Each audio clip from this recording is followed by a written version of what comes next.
Assalamu alaikum dear students. I am Dr. Zahid Nazir. Dear students, today we will discuss about the most important biomolecule of life, that is carbohydrate. By meaning wise देखा जाए तो हम नाम देते हैं hydrated carbon, या दूसरे लफ्जों में हम नाम देते हैं कार्बन कंटेनिंग वाटर। तो इसको हम क्या नाम देते हैं? हाइड्रेटेड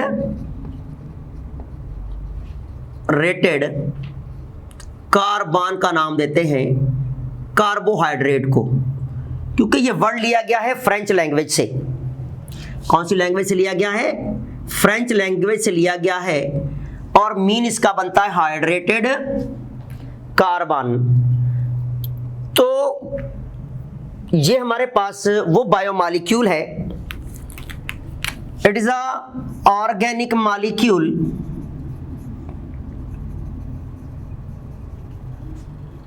जिसके अंदर carbon, hydrogen, oxygen mainly element पाए जाते हैं। क्योंकि एसेंशियल एलिमेंट में हमने पढ़ा था कि 6 एलिमेंट, लेकिन 3 are the basic for carbohydrates and these are organic molecule. जब हम इसे केमिस्ट्री, बायोकेमिस्ट्री की लैंग्वेज में लिखते हैं तो हम लिखते हैं the carbohydrates are poly hydro oxy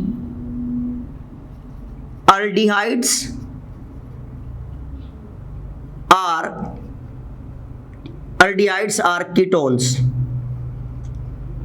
तो पॉलीहाइड्रोक्सी एल्डिहाइड्स आर कीटोन्स भी कहा जाता है कार्बोहाइड्रेट्स को। याद रखिएगा, हम देखा कि इसमें कार्बन, हाइड्रोजन, ऑक्सीजन है, तो इसमें जो रेशो होता है, ratio of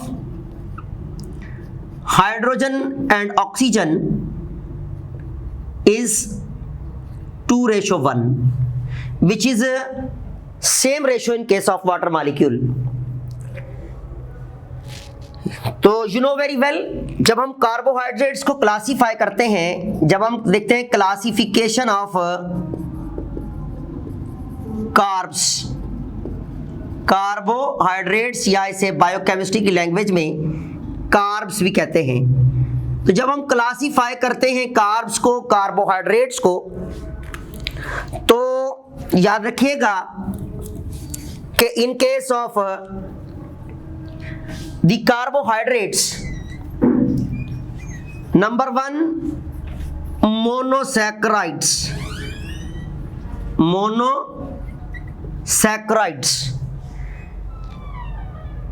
then 2 the disaccharides,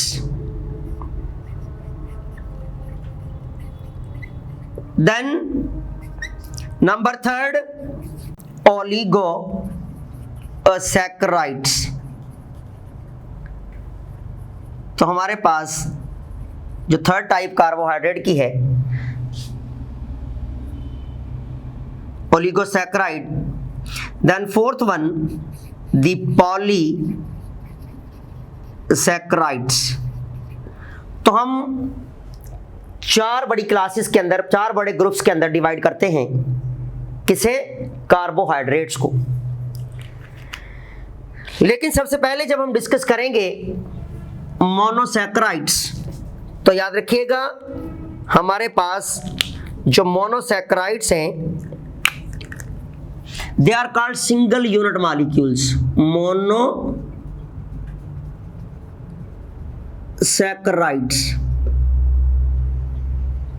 monosaccharides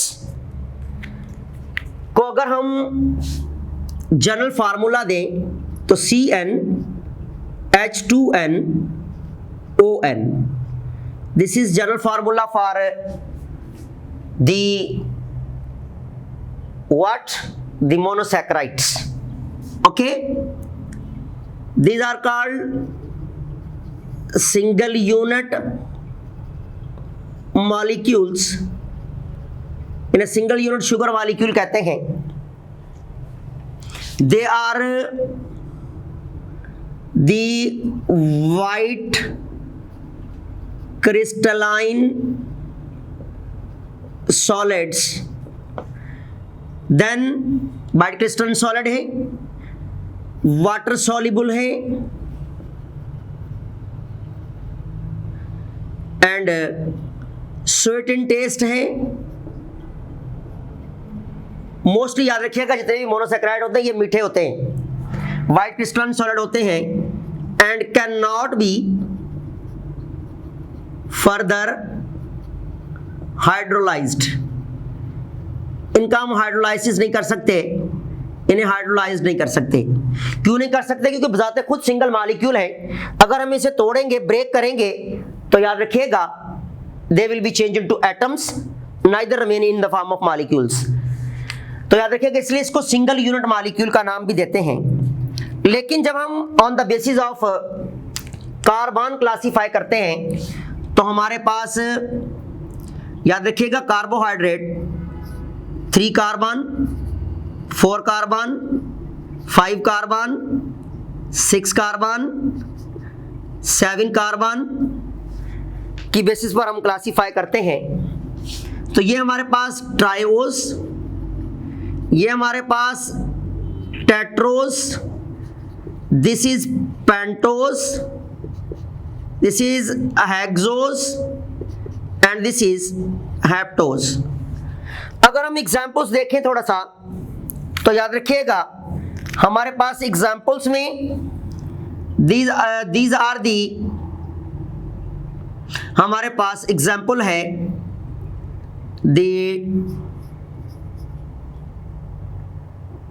dehydroxy oxy acetone, इसमें हमारे पास एग्जाम्पल है रेथ्रोलोज। पेंटोज में हमारे पास एग्जाम्पल है राइबुलोज या राइबोज, या फिर हम इसको डीऑक्सी राइबोज की एग्जाम्पल भी देते हैं। डीऑक्सी राइबोज शुगर 4 कार्बन के साथ। हेक्सोज में हमारे पास glucose, galactose, then fructose, these are the hexose sugar with 6 carbon, but all are monosaccharides, single unit molecule है। इसमें हमारे पास glucoheptose sugar with 7 carbon. तो ये हमारे पास क्लासिफिकेशन थी मोनोसैक्राइड की on the basis of the monomers. और फीचर क्या है? Single unit molecule, white crystalline solid, water soluble, sweet in taste, further can not be hydrolyse, and they are classified into triose, tetros, pentos, hexos, heptos on the basis of the carbon. Okay? लेकिन जब हम बात करते हैं glucose की तो याद रखिएगा ग्लूकोज जो है इसका हमारे पास सोर्सेज क्या है? दी शुगर केन, दी फ्रूट्स में भी ग्लूकोज होता है somewhat, as well as sugar beet, इसे आप चुकंदर कहते हैं, एक्सेट्रा। इसी तरह जब हम बात करते हैं फ्रक्टोज की तो याद रखिएगा हम इसे नाम देते हैं milk sugar, sorry fruit sugar. क्या कहा जाएगा? इसे फ्रूट शुगर कहा जाएगा। और कहां पाई जाती है? राइप फ्रूट्स में। कौन से फ्रूट्स? राइप फ्रूट्स में, पके हुए फ्रूट्स की शुगर है ये। देन जो है जब हम बात करते हैं गैलेक्टोज की तो याद रखिएगा this is called milk sugar, ये मिल्क में पाई जाती है but in the combined form as a lactose के तौर पर। तो ये हमारे पास hexose sugar most important sugar है। वैसे अगर देखा जाए हमारे पास पेंटोज शुगर में राइबोज शुगर जो कि कहां होती है? In case of RNA nucleic acid में, और डीऑक्सी राइबोज डीएनए में शुगर होती है और डीएनए हमारा जेनेटिक मटेरियल कहलाता है।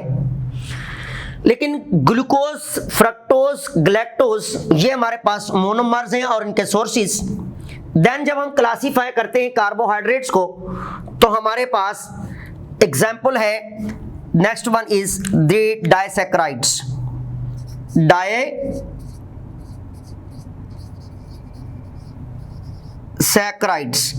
तो याद रखिएगा in case of disaccharides first हमने क्या देखा है, this is the mono, this is the disaccharides. इसमें दो शुगर मोनोमर होते हैं, मिलकर डाइसैकराइड बनाते हैं, और ये शुगर मोनोमर मिलते हैं बाय प्रोसेस ऑफ कंडेंसेशन। तो याद रखिएगा फॉर एग्जांपल डाइसैकराइड में क्या होंगे, टू मोनोमर्स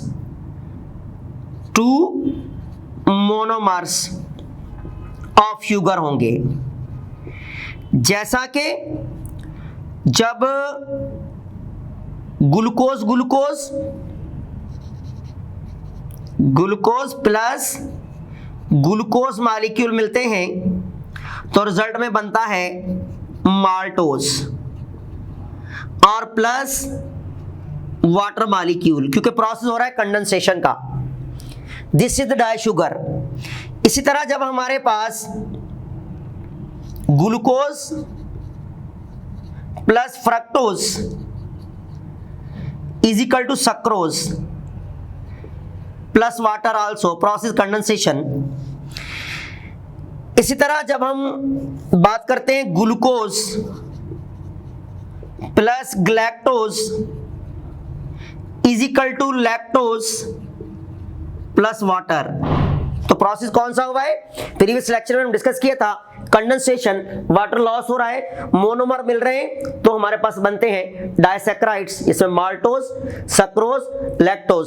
लैक्टोज मिल्क में पाई जाती है, sucrose sugar cane, sugar beet, plants के में पाई जाती है, एज वेल एज माल्टोज जो है it is called as millet sugar, आपकी बुक में लिखी हुई है। ये बाजरा यानी एज वेल एज जवार में मोस्ट कॉमन है, इसे मिलेट शुगर कहते हैं, माल्टोज कहा जाता है इसको। दीज आर दी डाइसैकराइड्स, क्योंकि दो मोनोमर मिलकर क्या बना रहे हैं, टू शुगर मॉलिक्यूल बना रहे हैं, जिसे हम नाम देते हैं डाइसैकराइड्स। इसमें टू मोनोमर्स ऑफ शुगर होते हैं।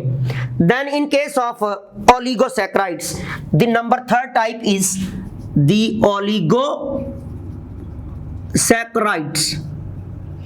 तो बेटे याद रखिएगा, जिसे हम नाम देते हैं फ्यू शुगर मॉलिक्यूल। इसमें 3 to 10 शुगर मोनोमर्स होते हैं। हाउ मेनी, 3 to 10 मोनोमर्स, किसके, ऑफ शुगर। ओके, अब इसमें हमारे पास जो मोस्ट कॉमन एग्जांपल है दैट इज द डेक्स्ट्रिन। कौन सी एग्जांपल है, डेक्स्ट्रिन मोस्ट कॉमन एग्जांपल है। आपने देखा होगा जो शुगर पेशेंट मोस्टली चाय में या पानी में डालकर दो कुछ टैबलेट इस्तेमाल कर रहे होते हैं एज अ मीठे के तौर पर, वो होती है डेक्स्ट्रिन, और they are oligo sugars. Okay, इसमें 3 से 10 तक मोनोमर हो सकते हैं। देन हमारे पास the next one is the most important group, that is the polysaccharides.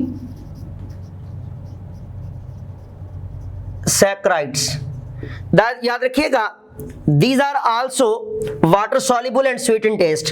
Disaccharide भी क्या होते हैं, water soluble and sweet in taste, same as oligosaccharides भी वाटर soluble होते हैं but less soluble than that of disaccharide and monosaccharide। आप लिख सकते हैं less water soluble,